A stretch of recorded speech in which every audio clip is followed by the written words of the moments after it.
Hello. Thank you for having me. Thank you, Matt. Thank you to the LTSMG exec for another amazing conference. My name's Ben. I'm from AVIXA. I'm here to give you an update on what we're doing, what we've got in the future, and also some facts and figures from ISE. So, hands up, who was at ISE this year? Excellent. Most people. Good. Another record-breaking year of attendance at ISE, which is fantastic. We had about another 10% increase on attendees, which is amazing. And of those exhibitors, over 323 were new exhibitors this year, which is amazing news. Over 100,000 square meters of floor space, a third of the attendees this year were also first timers. Now that's a great stat for a couple of reasons. It's potentially because we've attracted new people to the industry, which is amazing, but it also shows that we have companies investing more money in sending more staff. I know that when you go to something like ISE, it can be incredibly overwhelming and incredibly busy, and if you go to your manufacturer or supplier of choice and their stand is too busy to even have a conversation with someone, it kind of detracts from the experience. So it's really nice to see that the manufacturers are also investing their time and money in sending people along to answer all your questions. So that's all good news. A little bit about the attendee profiles as well. So we had another 3% increase in female attendees from 2025. So great on the gender piece, and also all of the two main categories of attendees by age. The two biggest categories actually decreased in size, and all of the other ones, apart from the 65 plus, went up. Again, that can be read as more people from different age groups coming into the industry. So the younger side, hopefully that's going to be supporting the workforce development piece, because the youngsters are coming hopefully from universities, from college, and entering the industry. But it also means that people who are potentially already established in other careers are also seeing the AV industry as an attractive place to come and give their expertise. In terms of the attendees by job title as well, we saw an increase from all of the C-suite, the chief execs, all the way to president, vice president from last year, and director level. So great to see higher levels of staff coming to the show, but it also increased from the student and faculty side too. So again, another really good thing from the workforce development piece. That is something, especially from the student and faculty side, that we as AVIXA are really sort of encouraging and doing things like the student days, the matchmaking events, and that's something that if you're interested in getting involved with as a manufacturer, and you have vacancies at your organization and you want to do a sort of like a speed dating style interview, then let me know. My contact details are at the end and I can put you in touch with the people who organize those things. So just a quick look at the channel visitors as well. A really strong showing there from people who serve the sectors of auditoriums and the audio and the classroom spaces. So that's really good for obviously this audience. And yeah, one of my favorite slides as well, because this highlights what a strong showing the education community had at this show. It was over 21% of all end users at the show were visitors from education, and nearly 25% of all of the first timers were also from education. So yeah, round of applause for yourselves, because that's a really strong showing. And then this was just a slide that I wanted to pull out, because it's more of something that I think we need a bit more awareness on, and maybe it's a visibility thing. Obviously, there was that really strong attendance from the education side, but if you see what people select as their interest, education technology actually ended up being one of the lowest ones. But I personally think that's because all of these things are touching on education technology. All these things happen within education technology. And it's a bit of a challenge for us, especially I've spoken to some of the higher ed people here, about getting like an ed tech area at ISE, because if you're in an industry or if you're in a specific area where you're in the audio room, the LED room, the signage room, you don't want to leave that space to go into a space that's specifically for one area. So a little bit of work for us to do, and obviously if anyone has any feedback on that, how we can do it, please let me know, because I'd happily take those ideas to ISE and the team there, and we can kind of discuss that and see if there's anything that we can do. So that's the facts and figures from ISE. These are the dates for 2027. If you're around, come along. All of those stats that I just showed, plus a whole load more, are available on the ISE website, but I can also send you a link. So at the end, take a snap of my contact details, and I'll happily send you a link to those facts and figures if you want to use them for your own benefit or presenting to your teams internally. So yeah, a little bit about what we have. We obviously still have our CTS, CTSI, CTSD. I know some people in this room, Dan Lee especially, has all of the certifications. So if anyone wants to try and beat him, then you can get these and the ANP, because he doesn't have that one yet. So so go for that. Yeah. So this is the latest one, the ANP. I wouldn't say it's new. It's a couple of years old now, but it was born out of the need for a networking flavour to the certifications that we offer because of all of the AV IT convergence.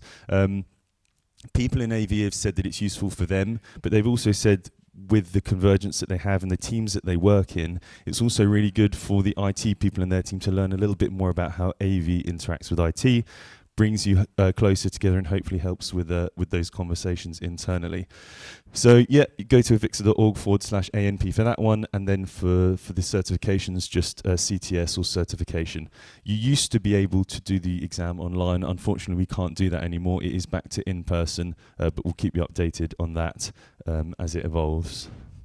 You can still get the ECS card through AVIXA if you need the CCS, CSCS and the ECS for any kind of active building sites. You just need the health and safety certificate, the electrical safety, and then our specialism is having an AVIXA certification. So it can be the CTS, it can be the CTSI, or it can be the CTSD, and there's a link for more information there. We also have the AVIXA Exchange, think LinkedIn, but just for AV. So you have community spaces, you have chat rooms where you can have private chats, you have channels that you can subscribe to if you're specifically interested in EdTech, in digital signage, and all those different things. There's a QR code there if anyone wants to scan that. If you're already signed up with AVIXA, you just use your AVIXA login details to get onto that platform. And then finally, before I hand over to the schoms team, who are going to speak a little bit more about this, we've been doing a lot more work recently in the workforce development piece. Now, we realise that a lot of the opportunities for the apprenticeship scheme, which is going great guns, a lot of those opportunities are based around the London area. So if you're a university outside of London and you're interested in taking on an apprentice, do scan that QR code as an employer. You've also got Kelly's contact details here. She knows everything there is to know about the apprenticeship scheme. But we need more employers outside of London. AVIXA's part, and doing that along with SCOMS, is going to be going to these road shows outside of London. So the next one coming up is in the northeast. That's going to be in Newcastle in October, and we're really going to be promoting the apprenticeship scheme. I know some people in this room already employ apprentices, and the feedback's been amazing. And so yeah, if you're interested, please do come along. We always need volunteers as well. So if you've employed apprentices and you can talk to people about actually what it means and the mechanics of it, that's great. Or even if you're just passionate about AV and you want to sort of inspire the next generation of people to get involved in it, then that would be great too. Let me know. I'd be happy to have you along and give you more details. Those are my contact details. That's our website. That's the exchange. If you have any questions, let me know. And with that, I'm actually going to pass over to SCOMS to talk a little bit about what they're up to. Thank you very much.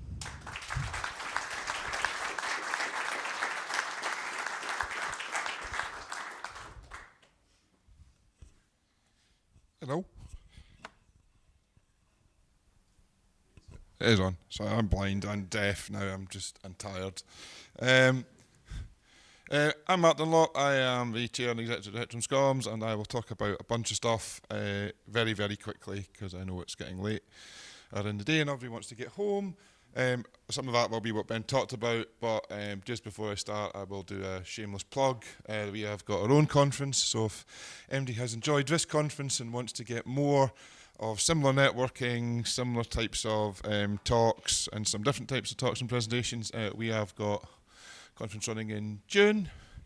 It is very much full and the free place is technically closed. However, there's one last little treat to the sort of collaboration of working with people at LTSMG. If you're a SCOMS member and you want to get to there, if your institution hasn't already taken its free place, you can get your free place still by using the discount code LTSMG 2026. So please try and use it. And there will be a waiting list as well. And that's not because we don't think we can take you, but we just need to confirm additional hotel rooms at a certain point.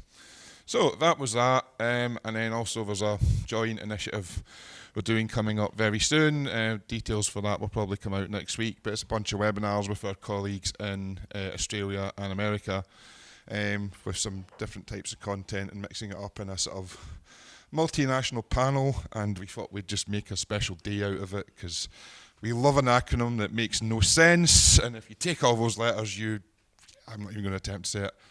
Graham? The Glivid, yeah. We like acronyms that sound like they were created by a drunk Swedish person, I think is.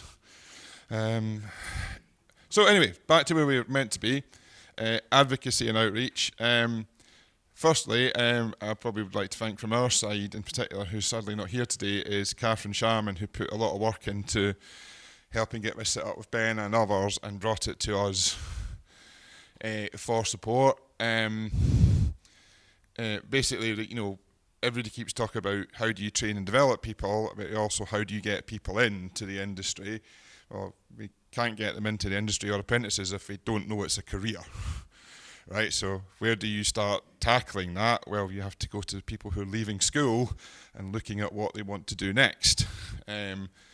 So there was a little bit of a sort of coming together of minds at some event, and lots of things came up, and the long and the short of it was, there was this kind of idea, there's this national school leavers event in Birmingham, lots and lots of school leavers go to that, we get shown all these different careers. Wouldn't it be great if somebody could take AV along to that and propose it as a thing?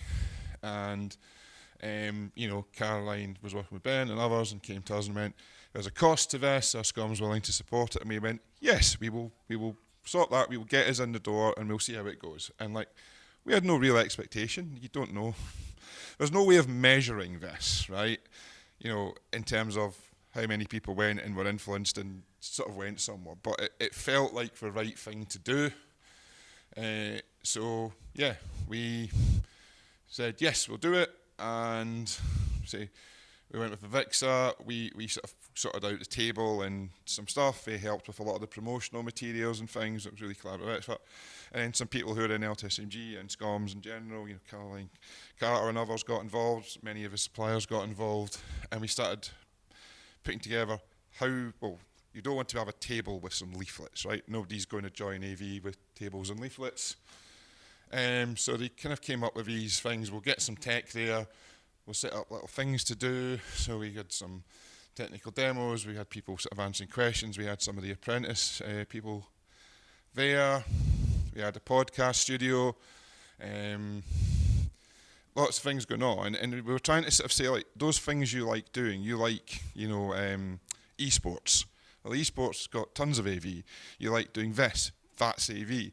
The things that you're kind of maybe thinking of as a hobby could potentially be careers. And we tried to sort of frame it very much like that. And there was quite a lot of people came past, I'm led to believe, and it seemed to be really engaging. I mean, it's not clear on any of these, but apparently there was a giant tank also pointing at us, which I don't know if that helped or scared people away, but that's the kind of thing, is the army of tons and tons of careers, but people were genuinely coming along and seeming interested in potentially AV. So it was the first time we did it. We've got all these kind of principles. I'm not telling you, slides will be around. But ultimately, it was a really good way of working with different people and doing something a bit different. And as Ben has sort of said, these were all the people who kind of got involved in this year. And hopefully, as Ben said, we've booked in for next year. And we'll be looking to expand that and come up with new ideas and improve on what we did. So again, if people would like to volunteer to come along to these kind of things and help us promote it, because it was a very small amount of people who had to put quite a lot of effort in, probably were very tired. It'd be good to hear if people want to help with that initiative. And again, if there are sponsors who maybe have ideas and things as well that they could provide kit or things, it would also be good if they could reach out, because the more we can put there, the more engaging we can make it, I think the better we've got. So that's where that is. It's something we've kind of really committed to trying to do now for the next few years with AVIXA, and we think that's a sort of a noble cause, as a want of a better way of putting it. So yeah, besides, nobody wants to read slides.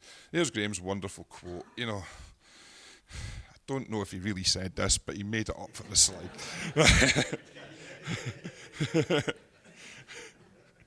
Right, so that's really that, and say please reach out if you think this is something you might want to get involved in. We do think it's important to do it, and that's that. And then I'll just put in a couple of other things because people talked about REBA and things and projects over the day. So again, just to touch base on things that we are doing. We did this donkeys ago, and now we've got another new acronym, the HIFALILI. We really need to do better naming of our products. We'll just say it's a working title, right? We'll come up with something better. But yeah, basically, we've been doing some stuff with that, taking all that kind of stuff about space design, all the conceptual stuff, and trying to bring it together and planning. It's not really up there, but if you're interested in that, you could email research@schoms, and somebody would get in touch with that. And then on training and development, I'll flip through this really quickly. There's a whole bunch of stuff. We have an area called Delta, which is, again, partly why we got involved in the other thing, because we thought it was a training type outreach thing. And we're developing a framework, again, about stuff. So CTS will be part of this, but there's other training. There are people who are already in. CTS isn't the right thing. So Rob's been going away and filled out all these things that people would need to know about if they're doing AV, and all these multiple levels of things, and how that all ties into gradings and HERA and all this stuff, and that's coming soon. So that's the type of stuff, if you come to our conference, you might hear a bit more about. But also, again, if you're interested, you can contact training at SCOMS, and you can either get involved or sort of ask questions about where we are, and if it might be, some of those outputs might be useful in your institution. And that's really that. If you want to get in touch with me, that's my details. If you want to speak to me about anything that we tried to speak about at conference and failed to find the time to, there's that. And if you want to speak to me about any of the SCOMS related stuff, please email chair@SCOMS. That's it. I will hand back to the lovely people at LTSMG. Thank you.